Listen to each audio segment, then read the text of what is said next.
ऐकला का हा आवाज? उन्हात छान वाळलेल्या पारंपरिक बाजरीच्या खारुड्या असेच खूप खुसखुशीत आणि कुरकुरीत होतात. आज आपण बनवणार आहोत उन्हाळी वाळवण स्पेशल बाजरीच्या खारुड्या, तेही अगदी सोप्या पद्धतीने. चला तर मग लगेचच रेसिपीला सुरुवात करूया. मी अर्धा किलो बाजरी घेतलेली आहे. तर ही बाजरी मी 2 ते 3 वेळा स्वच्छ पाण्याने धुवून घेतलेली आहे. त्यावरचे जे टरफलं असतात ते आपल्याला काढून टाकायचे आहे आणि बाजरी धुतल्यानंतर एका चाळणीमध्ये आपल्याला अशी निथळायला ठेवायची आहे, म्हणजे त्यामधील पाणी सर्व खाली राहतं. बाजरीमधील सर्व पाणी निथळल्यानंतर एका कॉटनच्या कपड्यामध्ये आपल्याला ही सर्व बाजरी बांधून ठेवायची आहे. तर ही प्रोसेस आपल्याला रात्रीच करून ठेवायची आहे, म्हणजे दुसऱ्या दिवशी आपल्याला खारोड्या घालायला सोपं जातं. तर अशा पद्धतीने आपल्याला ही बाजरी सर्व कॉटनच्या कपड्यामध्ये बांधून ठेवायची आहे. आता ही दुसऱ्या दिवशी सकाळी मी तुम्हाला उघडून दाखवते. तर ही बाजरी हाताला थोडीशी ओलसर लागते आणि आपल्याला याला मोड आणायची सुद्धा गरज नाही. काही जण याला मोड सुद्धा आणतात, तर काही हरकत नाही. मोड नाही आले तरी सुद्धा ह्या बाजरीच्या खारोड्या खूप छान लागतात. आता या बाजरीचं पीठ तुम्ही गिरणीवरून दळून आणलं तरी सुद्धा चालेल किंवा घरी दळलं तरी सुद्धा चालेल. तर मी इथे मिक्सरच्या पॉटमध्ये ही सर्व बाजरी दळून घेणार आहे. तर याचं टेक्स्चर आपल्याला कसं ठेवायचं ते मी तुम्हाला सांगते. खारोड्या बनवण्यासाठी बाजरी जास्त बारीक दळायची नाही, ती थोडी जाडसर दळलेली असली पाहिजे, म्हणजे खारोड्या वाळायला सोपे जातात आणि वाळल्यानंतर ते छान खुसखुशीत होतात. आणि खूप बारीक पीठ केलं तर खारोड्या नीट वळत नाहीत. तर व्हिडिओमध्ये तुम्ही बघू शकता मी कशा पद्धतीने पीठ दळलेलं आहे. अगदी बारीक नाही आणि अगदी खूप जाड सुद्धा नाही. तर ह्या पद्धतीने आपल्याला सर्व पीठ दळून घ्यायचं आहे. आता खारोड्यासाठी लागणारं वाटण बनवून घेऊया. लसूण आणि जिऱ्याचं वाटण आपल्याला करायचं आहे. तर मिक्सरच्या भांड्यामध्ये मी भरपूर प्रमाणात लसूण पाकळ्या टाकल्या आहेत. खारोड्यात आपल्याला लसूण जास्त असला तर चव खूप छान लागते. त्यात 1 चमचा जिरे सुद्धा घालायचे आहे. मागच्या वर्षी मी यामध्ये कोथिंबीर सुद्धा घातलेली होती. तुम्ही हिरवी मिरची कोथिंबीर टाकून सुद्धा हे वाटण बनवू शकता. तर लसूण आणि जिरे वापरलेले आहे, कारण अशा पारंपरिक पद्धतीने खारोड्या जास्त खुसखुशीत आणि टिकाऊ होतात. मागच्या वर्षीच्या खारोड्याच्या व्हिडिओमध्ये मी खूप डिटेलमध्ये माहिती सांगितलेली होती. तर तुम्हाला जर तो व्हिडिओ बघायचा असेल तर नक्की सांगा. त्याची लिंक मी डिस्क्रिप्शन बॉक्समध्ये नक्की देईन.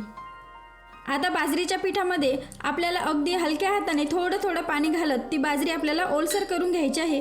अगदी जास्त पाणी यामध्ये घालायचं नाही, फक्त थोडीशी ओलसर आपल्याला ही बाजरी करून घ्यायची आहे, म्हणजे फोडणी द्यायच्या अगोदर ती छान अशी सेट होते. आणि चमच्याच्या सहाय्याने किंवा हाताने सुद्धा त्याला तुम्ही छान असं मिक्स करून घ्यायचं आहे.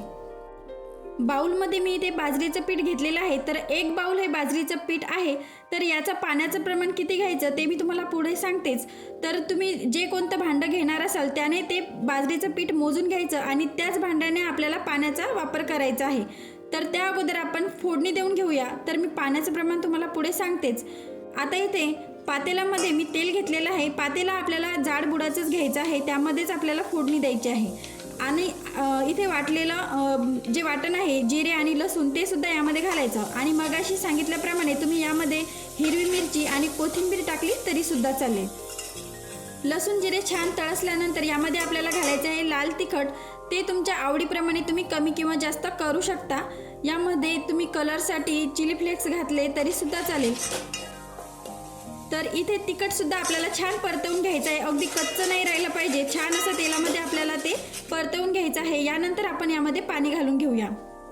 अर्धा किलो बाजरी प्लस दळलेले पीठ, साधारण 1 लिटर पाणी आपल्याला लागेल, म्हणजेच पिठाच्या दुप्पट प्रमाणात आपल्याला इथे पाणी घालायचं आहे. आणि हे पाणी घालताना जरा जपून हळूच घाला, नाहीतर अंगावर उडू शकतं.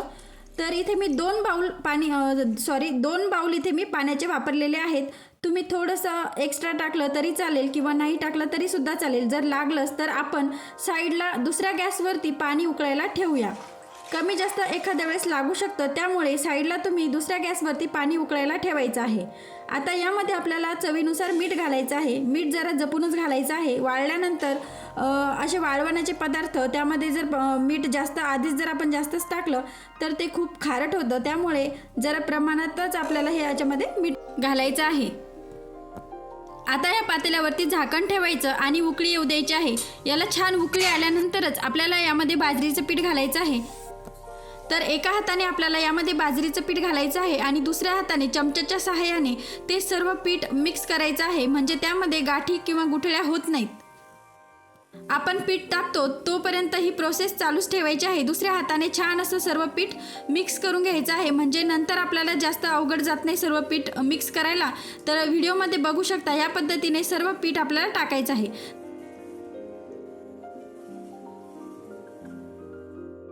आता सर्व बाजरीचं पीठ मी यामध्ये घातलेलं आहे. सर्व गाठी त्याच्या फोडून आपल्याला घ्यायच्या आहेत. छान असं मिक्स करून घ्यायचं आहे सर्व पीठ. सारखं आपल्याला त्यामध्ये चमच्याच्या सहाय्याने सर्व पीठ आपल्याला फोडून घ्यायचं आहे, त्यामधल्या गाठी गुठळ्या, आणि नंतर आपल्याला शिजवून घ्यायचं आहे. तर त्याआधी आपल्याला यामध्ये तीळ घालायचं आहे. तर इथे मी 1 कप फुल असा भरलेला तीळ घेतलेला आहे.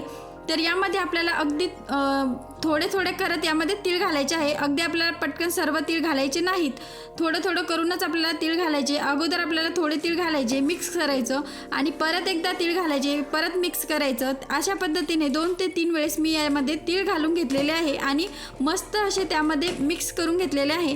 तर ह्या पद्धतीने जर तुम्ही केलं तर खूप छान असं हे पीठ तयार होतं. कुठेही गाठी होत नाही आणि एकसारखं हे पीठ शिजलं जातं.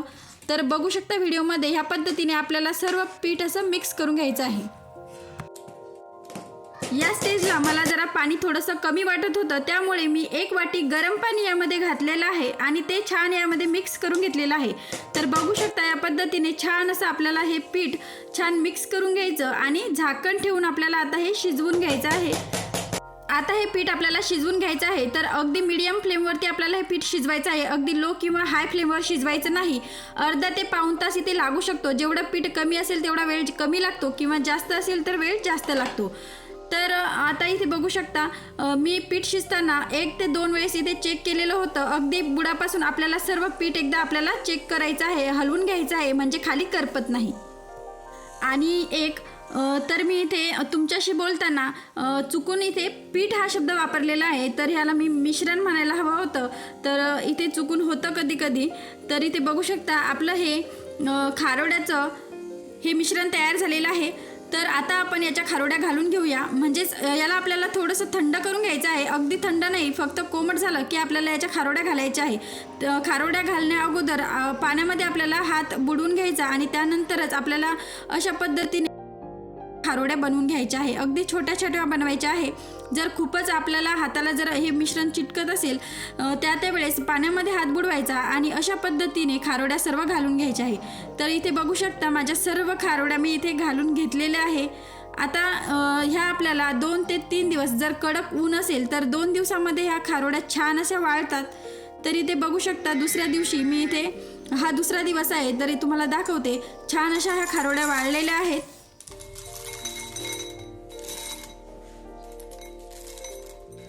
बघा, ऐकला ना तुम्ही हा आवाज? उन्हात छान वाळलेल्या पारंपरिक बाजरीच्या खारोड्या खूप खुसखुशीत आणि कुरकुरीत होतात. तर इथे मी तुम्हाला काही खारोड्या तळून दाखवते. इथे छान तेल गरम करून घेतलेलं आहे आणि त्यामध्ये ह्या खारोड्या आपण तळणार आहोत. बघू शकता इथे तेलामध्ये खारोड्या घातल्यानंतर लगेचच खूप छान अशा ह्या खारोड्या फुललेल्या आहे, अगदी खुसखुशीत अशा ह्या तयार झालेल्या आहे. तुम्हाला एक मी फोडून सुद्धा दाखवते. अगदी कडक अशा ह्या खारोड्या झालेल्या नाही. तर बघा किती छान आपल्या खारोड्या तयार झालेल्या आहे. अगदी कमी साहित्यामध्ये झटपट ही रेसिपी तयार झालेली आहे. जर तुम्हाला हा व्हिडिओ आवडला असेल तर लाईक करा, शेअर करा आणि सबस्क्राईब करा. बेल आयकॉन दाबायला सुद्धा विसरू नका, जेणेकरून तुम्हाला आणखी पारंपरिक रेसिपीज बघायला मिळतील. तोपर्यंत धन्यवाद.